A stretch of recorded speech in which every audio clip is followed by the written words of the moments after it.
بسم الله الرحمن الرحيم. الحمد لله رب العالمين، والصلاة والسلام على النبي الكريم وعلى آله وأصحابه أجمعين ومن تبعهم بإحسان إلى يوم الدين.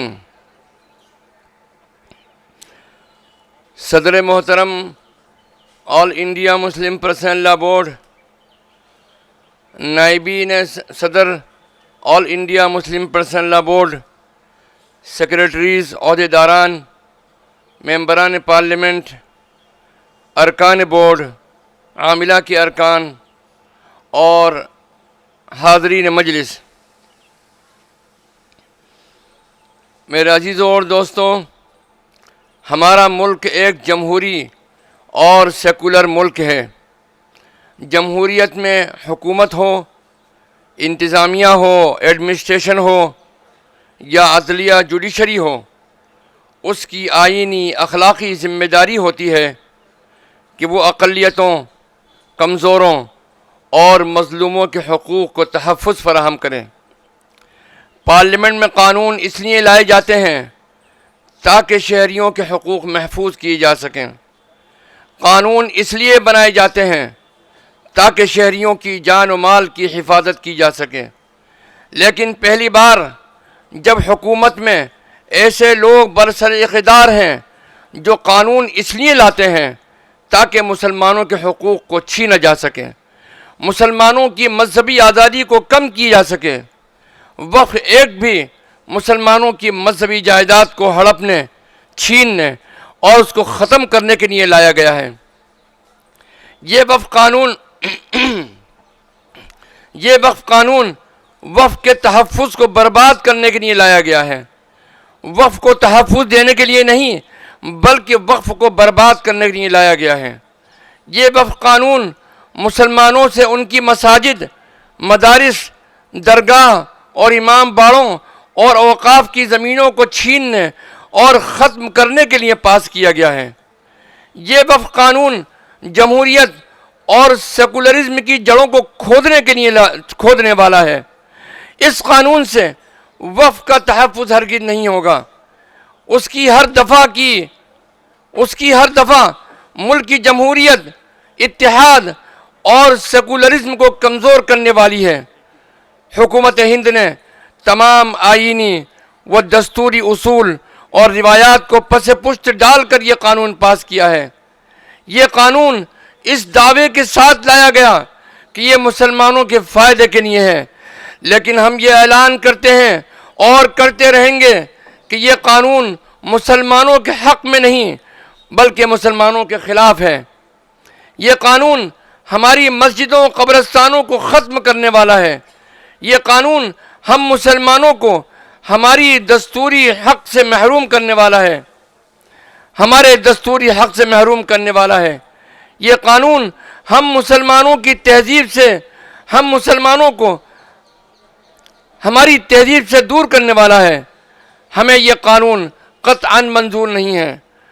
جب مسلمانوں کے لیے یہ قانون بنا تھا اور مسلمان ہی اس کو نہیں چاہتے تو حکومت کو اپنا جمہوری فریضہ ادا کرتے ہوئے فوری طور پر یہ قانون واپس لینا چاہیے. ہمارا یہ مطالبہ ہے کہ اس وقف قانون کو واپس لیا جائے. محترم حضرات، ہم سب جانتے ہیں کہ وقف اسلامی معاشرے کا ایک لازمی جز ہے. دنیا میں مسلمان جہاں کہیں بھی آباد ہوئے انہوں نے اپنی جائیدادیں وقف کی. دنیا کا کوئی ایسا خطہ نہیں ہے جہاں مسلمان رہے ہوں اور وہاں وقف کی جائیداد نہ ہوں. وقف کا جہاں مذہبی اور دینی تصور ہے وہیں اس کے سماجی اور معاشرتی فائدے بھی ہیں. انگریزوں کے دور حکومت میں رفتہ رفتہ اوقاف کو ہڑپنے کی کوشش کی گئی اور وقف کو ختم کرنے والا اور کمزور کرنے کی کوششیں جاری رہیں. 1875 میں باقاعدہ اوقاف کے تحفظ کی مسلمانوں نے ایک تحریک چلائی.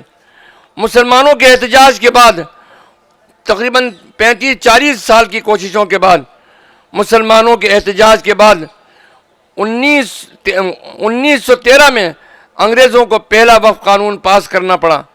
اس کے بعد بھی مسلمان ان قوانین میں ترمیم اور اصلاح کی کوششوں کے لیے تحریک چلاتے رہے۔ آزادی کے بعد مسلسل کوششیں ہوئیں اور بالآخر 2013 میں آل انڈیا مسلم پرسنل لا بورڈ کی کوششوں سے ایک جامع قانون پاس ہوا تھا۔ اب صرف ایک انخلاء وقف کے قانون کی ضرورت تھی، جس کے لیے بورڈ نے بہت کوششیں کی 2013 میں، مگر کامیابی نہ مل سکی۔ آج بدقسمتی سے وہی انگریزوں والے حالات کا سامنا پھر سے کرنا پڑ رہا ہے۔ موجودہ حکومت نے قانون وقف کو منسوخ کر کے ایک ایسا قانون پاس کیا ہے، ایک ایسا قانون وقف پاس کر دیا جو اوقاف کی جائیداد کو ہڑپنے کے ساتھ ساتھ وقف کے تصور ہی کو ختم کر دیتا ہے۔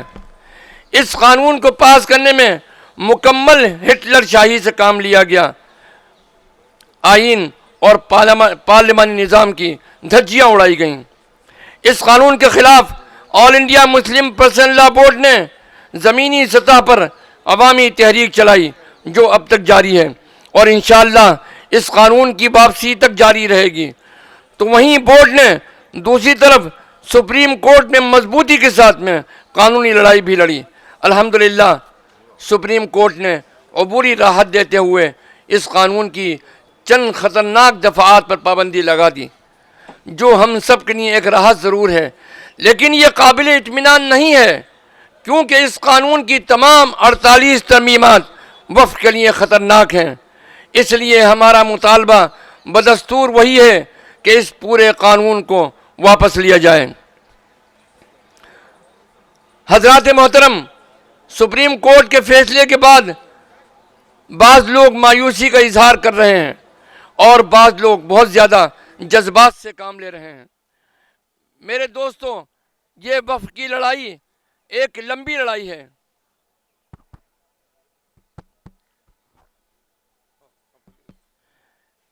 وقف کی یہ لڑائی ایک لمبی لڑائی ہے، یہ اللہ کی ملکیت کے تحفظ کی لڑائی ہے۔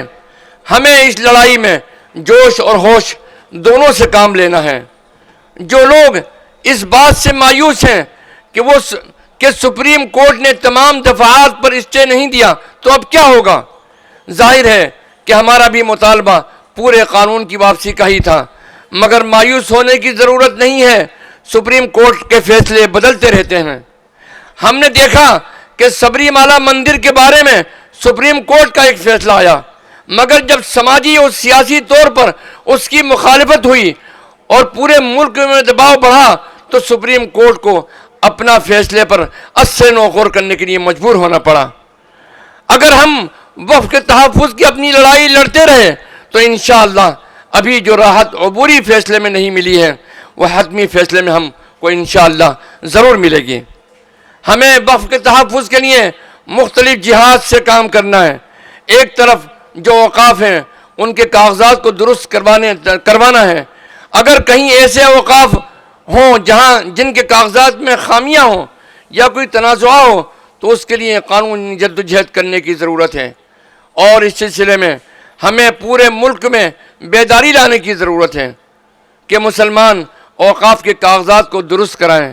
نیز حکومت اور مسلم دشمن طاقتیں ہمیشہ سے اوقاف کے خلاف ایک بیانیہ اور نیریٹو قائم کرنے کی کوشش کرتی رہی ہیں اور کر رہی ہیں۔ ہمیں سچائی بتا کر اس بیانیے کو ختم کرنا ہے، اس نیریٹو کا توڑ نکالنا ہے اور لوگوں کی غلط فہمیوں کو دور کرنا ہے۔ اس کے لیے سیمینار، سمپوزیم اور راؤنڈ ٹیبل میٹنگز وغیرہ کرتے رہنا ہے۔ اس طرح کے پروگرام ماحول سازی میں کافی معاون ثابت ہوتے ہیں۔ نیز ہمیں اپنے احتجاجی اجلاس اور پروگرام بھی کرتے رہنا ہے۔ ہمارا ملک ایک جمہوری ملک ہے۔ جمہوریت میں لمبی تحریکیں ہی کامیاب ہوتی ہیں۔ ہمیں اس تحریک کو اس وقت تک جاری رکھنا ہے انشاءاللہ جب تک اس غیر آئینی اور غیر دستوری قانون کو واپس نہیں لے لیا جاتا، اور ہمیں ہوش اور جوش دونوں کے امتزاج کے ساتھ میں کام لینا ہے۔ نہ بہت جذباتی ہونا ہے اور نہیں اتنا مصلحت پسند ہونا ہے کہ ہم بزدلی کا شکار ہو جائیں۔ ہمیں یہ عزم کرنا ہے کہ ہم اپنی طاقت کے بقدر اپنی ایک ایک انچ وقف کی جائیداد سے سمجھوتا نہیں کریں گے۔ ہم اس ملک میں اپنی مساجد کے ساتھ رہیں گے، اپنے رکوع اور سجدوں کے ذریعے مسجدوں کو آباد کریں گے انشاءاللہ۔ ہم اوقاف کی حفاظت کے لیے اپنی جانوں کا نذرانہ پیش کر دیں گے انشاءاللہ، مگر اللہ کی ملکیت کی حفاظت کر کے رہیں گے۔ ہمیں طاقت سے ڈرانے کی کوشش نہ کی جائے، اور ہمارا دستوری اور جمہوری حق ہے اس کا تحفظ کیا جائے۔ ایک بار پھر میں یہ مطالبہ کرتا ہوں کہ یہ ظالمانہ اور کالا قانون واپس لیا جائے۔ ہماری کوشش، جب تک یہ کالا قانون واپس نہیں لیا جاتا، ہماری تحریک جاری رہے گی انشاءاللہ۔ وآخر دعوانا ان الحمدللہ رب العالمین۔